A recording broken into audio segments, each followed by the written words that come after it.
Okay, this 3.6 is particular nasty. I can't tell you anything different than that. Especially perpendicular and distances. Okay, so whenever you draw a line with the coordinates they've given you, first thing you've got to be thinking about is a line that's perpendicular. So again, think of the slopes.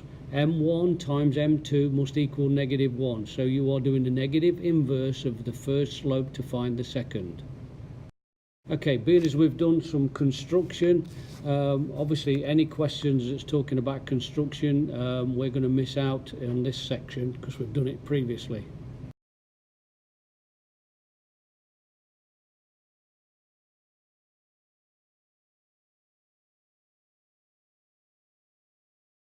Here's where we start. This is where a lot of work comes in. You will be given a line with two coordinate points, which is this guy, okay? And then you've got to find the distance of that line and another point, which is here.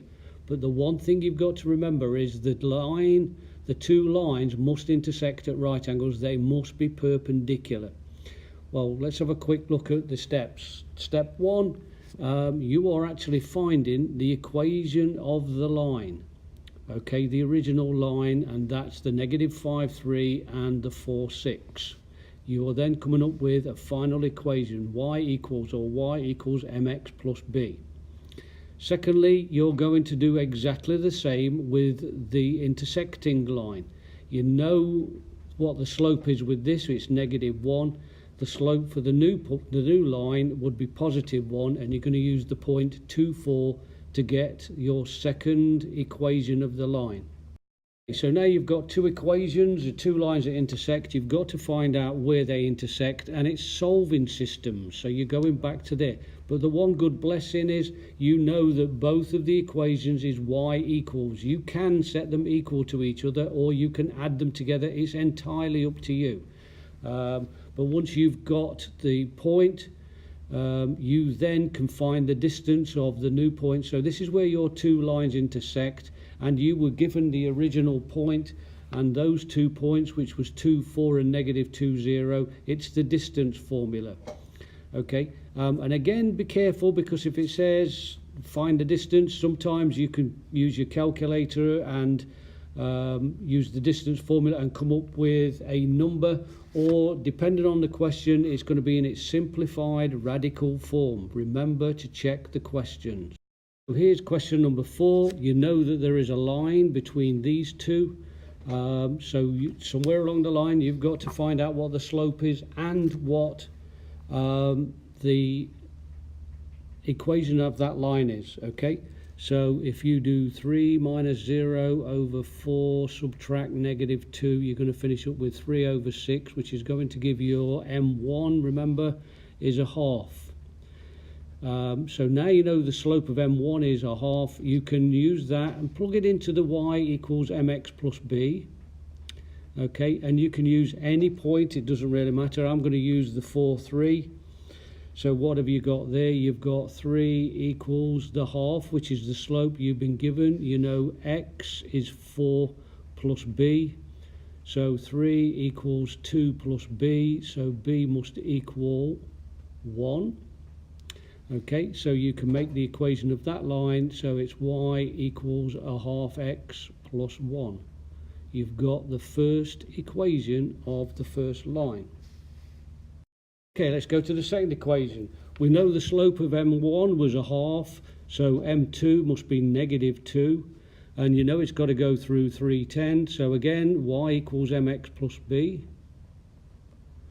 Okay, so 10 must equal -2, 3 plus b.